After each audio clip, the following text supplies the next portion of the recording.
Di sini kami sudah menemukan beberapa pertanyaan ya dari chatroom, akan saya bacakan. Pertanyaan pertama dari saudari Yano. Permisi Ibu, izin bertanya, memilih penerbit buku dan Ibu memilih penerbit yang saja dibandingkan penerbit lain. Terima kasih Ibu. Ya, terima kasih banyak atas pertanyaannya saudari Yano. Gimana Ibu? Oke, terima kasih atas pertanyaannya. Salam kenal buat penanya. Semoga selalu sehat di sana. Kenapa saya memilih PT Pena Persada sebagai penerbit ya? Jadi saya sampaikan, saya secara pribadi sudah mengenal PT Pena Persada ini sudah sejak tahun 2019. Jadi awal dia berdiri. Jadi banyak buku saya sudah diterbitkan di sini. Jadi saya mulai dari awal. Nah, jadi kepercayaan saya untuk menerbitkan buku saya di sana karena dari kinerjanya mereka. Ya, terdaftar di IKPI sebutnya. Jadi penerbit ini sudah terdaftar. Kemudian punya prosedur yang bagus. Prosedurnya itu tim-tim yang hebat memberikan pelayanan prima. Istilahnya kalau saya mau menerbitkan buku, saya menghubungi salah satu admin, tapi pelayanannya luar biasa cepat. Kita sebagai dosen itu kan butuh cepat, tepat, ya. Sehingga kami memilih itu. Nah, itu dimiliki oleh PT Pena Persada. Kami WA nih, ya, atau email atau sebagainya, komunikasi untuk menerbitkan buku. Di hari itu langsung direspon. Itu pelayanannya ya, komunikasinya cepat. Nah, itu. Yang kedua, PT Pena Persada ini selalu memberikan pelayanan yang bagus ya. Dia tidak hanya sekedar penerbit, tapi dia memiliki cabang usaha yang bagus ya. Betul-betul seperti ini saya baru dikabarin ada Institut Pena Persada. Kemudian itu Pena Persada percetakan sendiri, ada beberapa. Dan itu membuat kami sebagai penulis semakin percaya terhadap PT Pena Persada. Selama ini seperti itu yang saya rasakan. Komunikasinya yang bagus dan pelayanan yang luar biasa. Sehingga saya memilih di PT Pena Persada, nggak di tempat lain. Terima kasih banyak Ibu, luar biasa. Tepuk tangan dahulu. Bagaimana untuk saudari Yano? Apakah jawabannya dirasa memuaskan?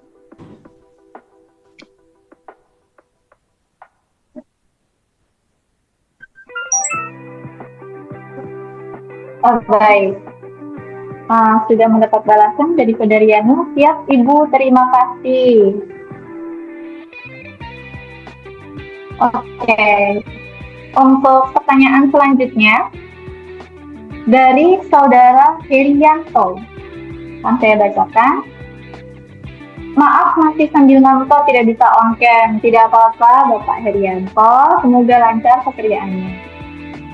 Pertanyaan saya adalah, bagaimana penulis dapat terus mengembangkan ide kreatif untuk bisa mengimbangi kemajuan teknologi menulis berbasis AI? Wah, luar biasa sekali pertanyaannya ya Bu. Di zaman saat ini di mana teknologi AI sudah sangat baik, bahkan bisa dengan hanya menulis premisnya saja, lalu tiba-tiba sudah jadi satu paragraf begitu. Bagaimana Ibu tanggapannya? Ya, terima kasih banyak. Ini luar biasa pertanyaan Bapak Herianto. Wow, luar biasa. Ini sebetulnya menjadi tantangan kita semua. Ya, betul sekali. Ya, jadi saya sebagai seorang penulis mungkin masih banyak kurang. Ya, saya juga tidaklah bisa dikatakan sebagai penulis hebat, tidak. Cuman saya hanya ingin apa yang saya kerjakan itu tertuang dalam suatu tulisan dan itu bisa kekal dan bisa dimanfaatkan untuk anak cucu saya ke depannya. Saya hanya punya niat itu, yang pertama. Yang kedua, teknologi tidak bisa dilawan, tapi kita harus berteman dengan teknologi itu tersebut. Teknologi tidak bisa kita tinggalkan karena kita hidup tanpa teknologi, kita akan ketinggalan. Kemudian ya, di usia saya, mungkin usia saya berbeda dengan usia adik remaja. Kalau saya tidak mampu mengikuti, maka saya akan tetap ketinggalan. Jadi zaman sekarang anak-anak punya gadget ya, aplikasi dan lain sebagainya saya pelajari. Saya harus bisa juga menggunakan alat-alat atau semua instrumen yang kaitannya dengan AI. Saya pelajari, saya ikutin, saya coba satu persatu dan saya mau belajar. Sehingga saya mampu mengimbangi kemajuan teknologi menulis kita secara manual dengan hanya menggunakan otak kita yang mungkin sederhana saja, tidak sejenius AI, karena AI itu pun dibuat oleh manusia yang jenius. Seperti itu. Tapi kita tetap jangan kalah. Baca. Jadi buku itu kita banyak baca, artikel, jurnal-jurnal hasil penulisan banyak baca, sehingga apa yang kita baca, kita analisis, itu dapat kita tuangkan dalam tulisan. Kalau saya seperti itu. Tidak bisa sama sekali. Zaman sekarang itu, kalau kita tidak ikut perubahan zaman, kita akan tertinggal. Kalau saya secara pribadi, untuk mengembangkan ide kreatif saya tadi, saya ikut di grup-grup ya, walaupun itu anak muda, komunitas remaja saya ikut, komunitas Gen Z, Gen Alpha saya ikut. Saya selalu melibatkan diri berbaur di semua kalangan, ya, terutama anak muda karena idenya sangat kreatif dan cemerlang. Sehingga saya punya ide juga dari berkenalan dan berkomunikasi di grup anak remaja tadi. Jadi komunitas remaja Kaltim, komunitas remaja genre, dan lain sebagainya. Sehingga saya bisa masih mengimbangi kemajuan teknologi menulis berbasis AI. Itu. Selama ini itu, Bu.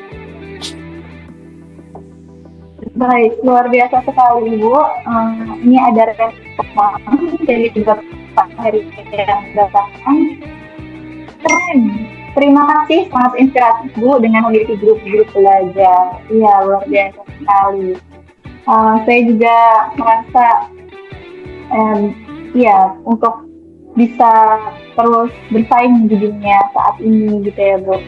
Dari jawaban Ibu, memang benar kita harus terus-terusan memperdalam ilmu, memperluas ilmu pengetahuan, dan terus beradaptasi dengan kemajuan teknologi, mengikuti komunitas-komunitas yang secara aktif terus belajar, sehingga kita bisa ikut terus belajar dan tidak ketinggalan berita, begitu ya, Bu, tidak ketinggalan teknologi. Luar biasa sekali, sangat menginspirasi.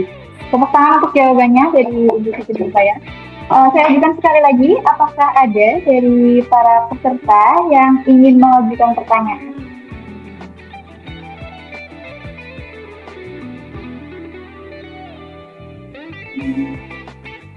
Baik, kalau belum ada, saya pribadi ada pertanyaan ya, Bu. Silakan, Bu. Jadi saya yakin sebenarnya ada lebih banyak orang yang memiliki keinginan untuk menulis, seperti yang sudah Ibu sampaikan dalam paparan Ibu tadi. Kemauan saya tidak cukup untuk menciptakan suatu karya, tidak hanya menulis keinginan karya apapun, butuh lebih dari sekedar keinginan, tapi juga harus ada perbuatan, gitu ya, Bu. Menulis sendiri adalah merupakan proses yang panjang, tidak mudah, dan saya rasa butuh tekad yang kuat. Saya ingin tahu mungkin mulai kapan dan apa yang memantik api semangat di hati Ibu untuk bisa mulai menulis, dan apa yang menjaga api semangat itu terus berkobar sehingga Ibu bisa menulis sebanyak 19 buku, gitu, Bu.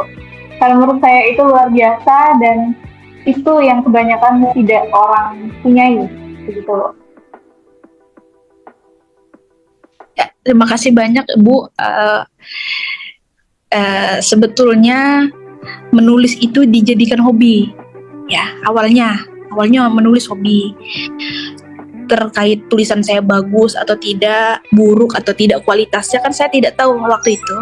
Saja dari dulu, maksudnya dari kita sekolah, dari SMA, SMP gitu, kita suka nulis puisi, lagu, sastra kayak gitu, karena kebetulan saya dulu suka sekali yang namanya sastra, seperti itu.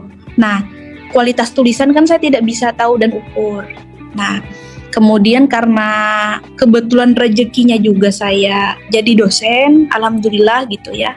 Walaupun dosen dikatakan dosen hebat juga belum, karena kan masih anggaplah dosen junior lah, saya ini masih belajar terus. Tapi saya ingin tetap menulis. Nanti kualitas tulisan saya biarlah masyarakat pembaca yang menilai. Saya tulis saja dulu. Sehingga nanti tulisan saya itu pasti ada kritikan, saran, dari semua orang yang membaca, oh ini kurang bagus, masih jelek tulisannya, saya terima. Biar saya evaluasi untuk saya menulis lebih baik lagi. Seperti itu. Karena saya punya target dalam pekerjaan ya, di kedosenan, itu harus menulis. Saya punya target setahun menulis satu tahun menulis satu buku. Seperti itu. Jadi apa yang saya ajarkan, itu tertuang dalam tulisan. Kebanyakan dosen mungkin mengajarnya materinya bagus, cara mengajarnya bagus, tapi beliau lupa untuk menjadikan bahan ajar beliau ke dalam buku. Padahal kan apa yang diajarkan selama 1 semester kan ada 14 kali pertemuan.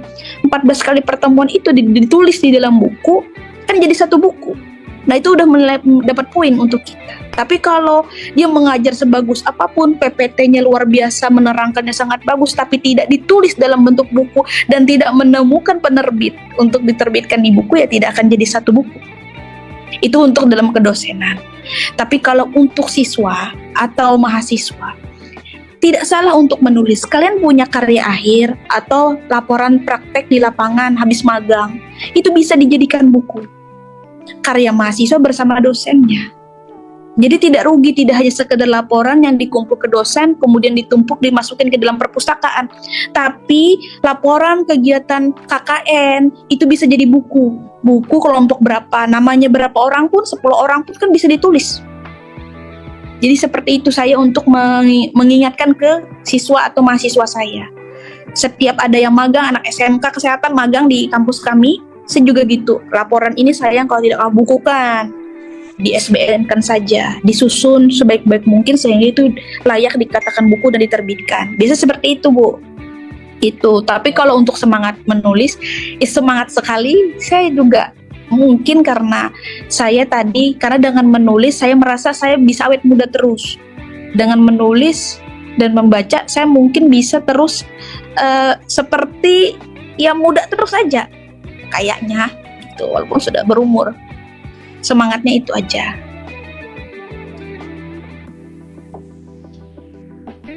Ya baik Ibu, terima kasih.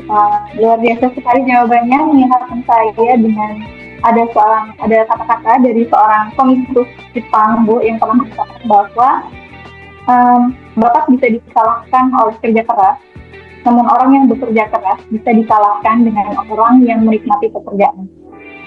Saya lihat Ibu memiliki semangat yang luar biasa, tidak hanya passion, namun juga konsisten, bekerja keras, dan juga Ibu menikmati apa yang Ibu kerjakan ya, sehingga bisa merasa lebih muda begitu dengan itu. Luar biasa sekali. Selanjutnya ada pertanyaan lagi Ibu dari chatroom dari saudari Mutia. Saya bacakan. Sebelumnya terima kasih Ibu atas presentasinya yang luar biasa. Izin bertanya, sekiranya tips apa saja yang bisa diberikan kepada audiens yang tertarik dengan dunia penulisan, terutama di bidang komunikasi kesehatan? Ya, baik, itu pertanyaannya dari saudari Mutia. Bagaimana Ibu? Tips apa saja? Ya. Tipsnya itu luangkan waktu dalam setiap hari, itu ada waktu gitu. Tapi tidak terbatas, kalau kita sibuk ya tidak usah. Tapi kita harus ada luangkan waktu, kalau kepengen tulis langsung. Saya langsung, kalau misalkan ide itu muncul, lihat orang jalan, tiba-tiba pengen nulis, ya langsung ditulis dimanapun. Boleh di handphone, ada catatan kan, bisa di situ.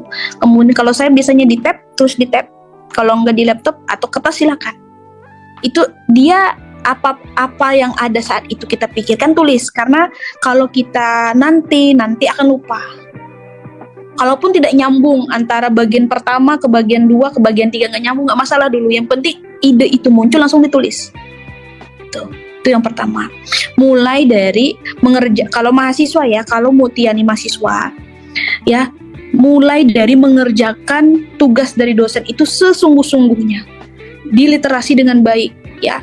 Gunakan sitasi yang bagus, kemudian susun sesuai dengan pedoman atau acuan dari tugas dosen tersebut. Kalau itu sudah bagus, ya, nanti kamu akan punya kepuasan sendiri bahwa tulisan kamu itu betul-betul kamu kerjakan, tidak copy paste di internet, tidak menggunakan ChatGPT sebagai copy paste gitu. Itu ada kepuasan tersendiri. Tapi kalau menulisnya mengcopy paste doang, tidak disitasi dengan bagus, tidak meliterasi dengan baik, kepuasan itu tidak akan muncul di diri penulis. Begitupun mahasiswa.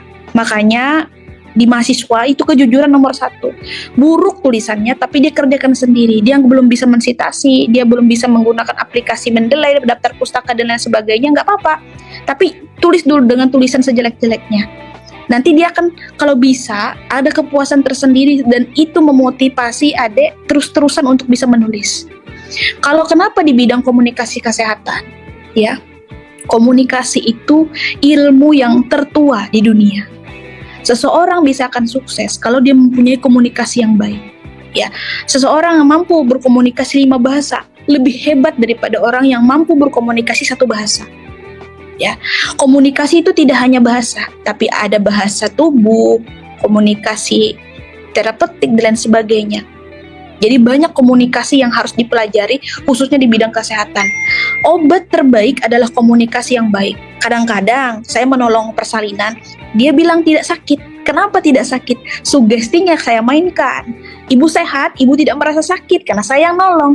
Dia merasa tidak sakit melahirkan, padahal secara logika itu sakit. Tapi kita sugesti, ya, kita hypnobirthing ibunya sehingga dia percaya dengan apa yang saya katakan. Itu kekuatan komunikasi, kekuatan apa yang kita sampaikan kepada pasien. Kadang-kadang pasien cuma datang ke saya, nggak saya kasih obat. Kadang-kadang cuma dikasih vitamin, langsung sehat katanya, asam uratnya lain sebagainya. Hanya sugesti yang kita mainkan. Itu kekuatan komunikasi. Kenapa komunikasi itu penting, dan adik sebagai mahasiswa kesehatan wajib pahami komunikasi kesehatan, dan itu akan menjadikan klinik kalian bekerja di rumah sakit itu menjadi sukses seperti itu. Terima kasih pertanyaannya Mutia. Ya, begitu tanggapannya. Bagaimana Saudari Mutia? Apakah ada tanggapan lain?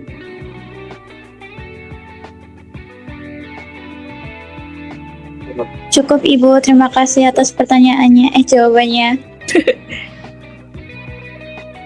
Ya.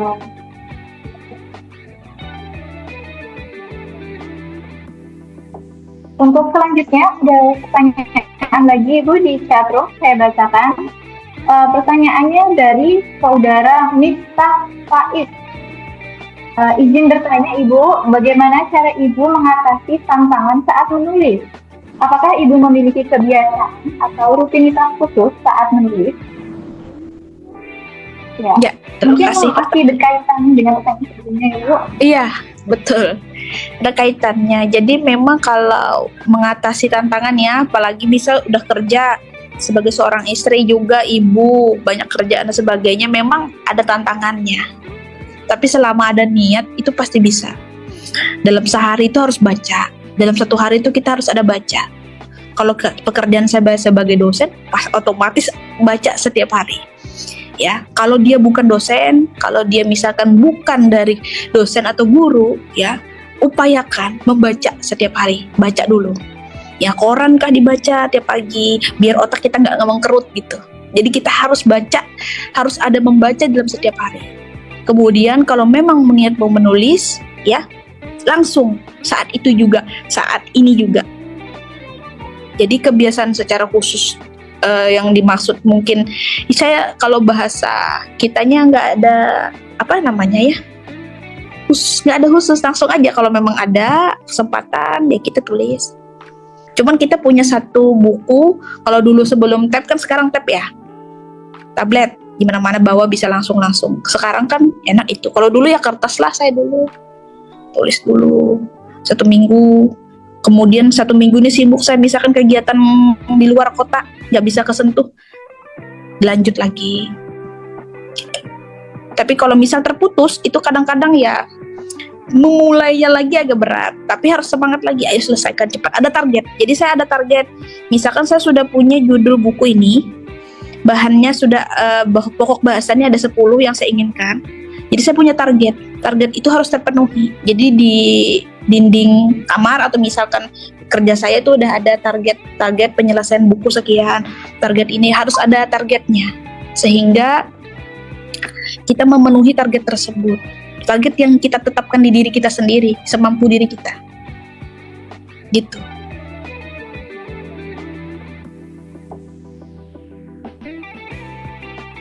Ya, baik. Luar biasa sekali tipsnya dari Ibu Siti Nurbaya. Jadi yang pertama, konsisten membaca, kemudian tidak lupa untuk tidak menunda menulis, lalu menciptakan target ya, agar apa yang kita inginkan bisa terrealisasi. Sekali lagi tepuk tangan untuk sesi yang interaktif ini, luar biasa. Ya, saya rasa sudah cukup ya Ibu, tidak ada pertanyaan lagi dari audiens.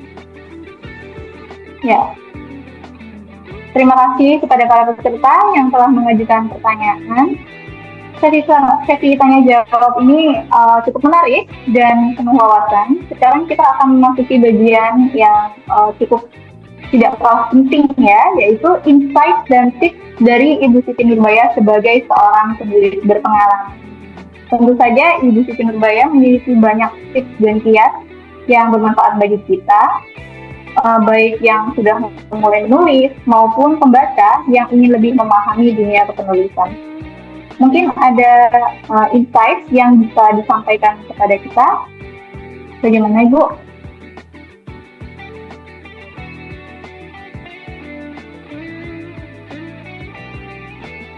Mohon maaf Ibu, suaranya belum masuk. Oke, sudah suara saya muncul ya, sudah terdengar. Sudah. Ada mungkin banyak juga sedikit saya sampaikan nanti ini. Ada 10 tips sebetulnya. Yang pertama, saya sudah sampaikan berulang-ulang. Yang pertama itu rajin membaca. Tipsnya. Habis itu, kalau kita sudah sering baca, kita lihat gaya tulisan orang, kita bedain, sehingga kita bisa me-ATM-kan, amati, tiru, modifikasi. Jadi tidak dilarang untuk meniru, tapi apa yang kamu tiru, itu dimodifikasi. Ya, makanya rajin membaca. Punya buku. Jangan takut untuk beli buku. Kebanyakan anak sekarang, dia lebih suka beli skincare daripada beli buku. Jadi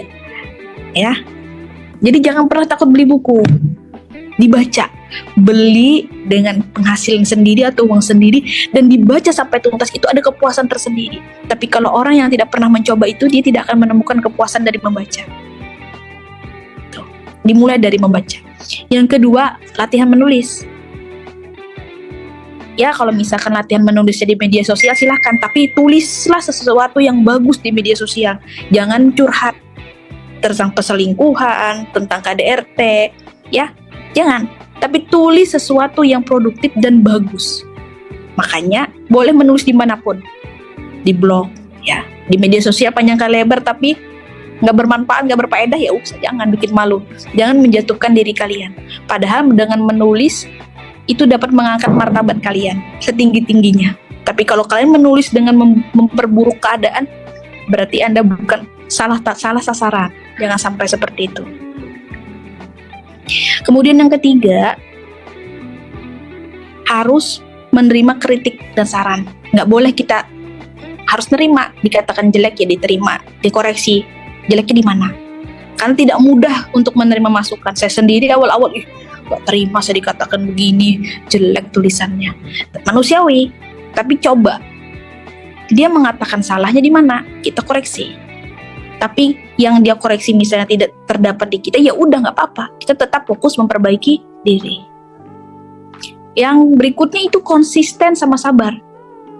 Nah, konsisten, kalau kamu niat mau jadi penulis, menulis sesuatu konsisten. Jangan hari ini niat menulis, 5 tahun kemudian baru niat lagi. Nggak bisa. Jadi harus konsisten. Siapapun bisa jadi penulis, tidak harus dia IPK tinggi, tidak harus dia orang pintar, tidak harus dia anak jenderal, tidak harus dia anak presiden dia nulis, tidak, siapapun bisa. Siapapun, selama dia bisa menulis, dia bisa jadi penulis. Kemudian ini yang paling penting, dalam menulis libatkan teknologi. Saya sendiri kalau tidak ada bantuan teknologi tidak bisa menulis. Dengan teknologi, saya bisa membuka cakrawala, buka e-book di mana-mana, ya. Aplikasi, semua saya manfaatkan untuk bisa tulisan saya lebih bagus. Jujur saja, kalau saya mentranslate ya bahasa Inggris buku saya, bahasa Indonesia ke bahasa Inggris, saya tidak sanggup, saya tidak mampu, dan saya sangat tidak kuasai bahasa Inggris. Tapi dengan teknologi, saya gunakan ya aplikasi atau AI yang canggih dan berbayar yang berkualitas tinggi, saya bisa merubah satu buku bahasa Indonesia menjadi buku dalam berbahasa Inggris. Itu bantuan teknologi. Nah, ini yang paling penting. Dinikmati prosesnya, jadi nggak usah gerasak-gerusuk, santai aja. Yang penting kamu suka dengan apa yang kamu kerjakan. Jadi apa yang kamu suka, kamu kerjakan, tidak ada tekanan, itu akan mudah dan mulus jalannya. Itu saja Bu Yasya. Ya.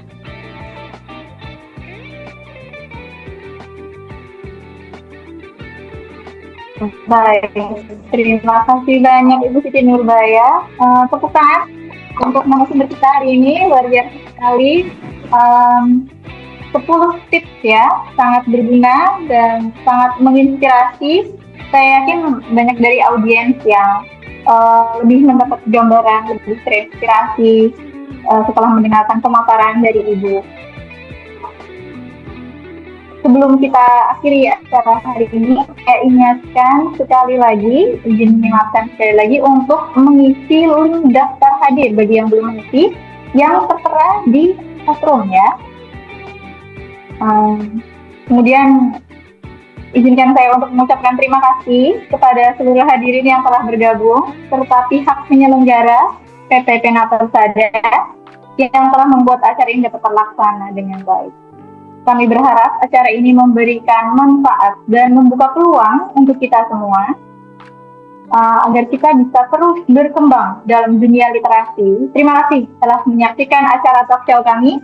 Sebagai informasi, acara ini akan hadir setiap minggu, tepatnya di hari Rabu, yang dengan berbagai narasumber yang siap berbagi wawasan dan pengalaman.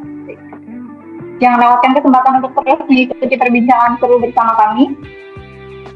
Sebelumnya akan diadakan foto bersama ya, jadi dimohon untuk audiens sekalian untuk on cam. Ya, kami tunggu.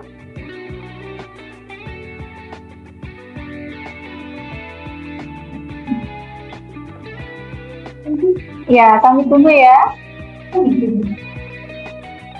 Bagi yang bisa on cam untuk dapat segera on cam karena kami akan mengadakan sesi foto bersama.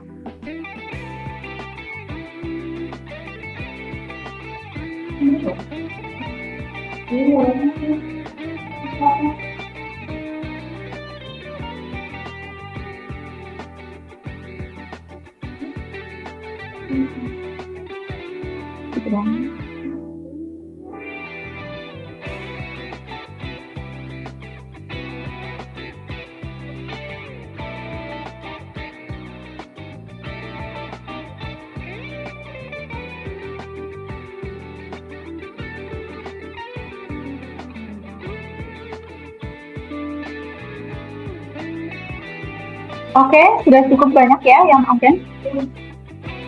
Masih kami tunggu.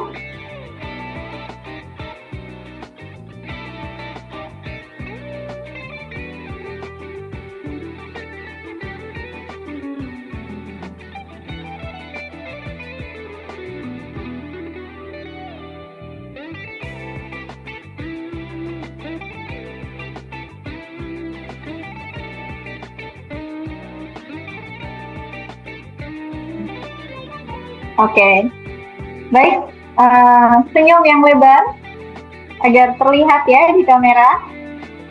Ya, 1, 2, 3.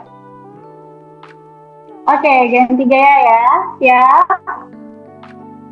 1, 2, 3. Oke, sekali lagi. 1, 2, 3. Baik, terima kasih. Tepuk tangan untuk kita semua.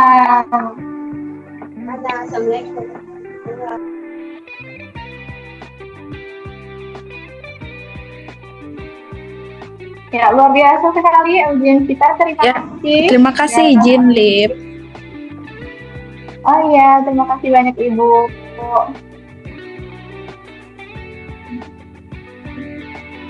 Ya, terima kasih banyak audiens kalian sudah hadir di talk show kami. Sampai jumpa di acara selanjutnya. Akhir kata, saya Yasyana Jimihuna Arosi mengucapkan terima kasih atas perhatian dan partisipasinya. Wassalamualaikum warahmatullahi wabarakatuh. Ji.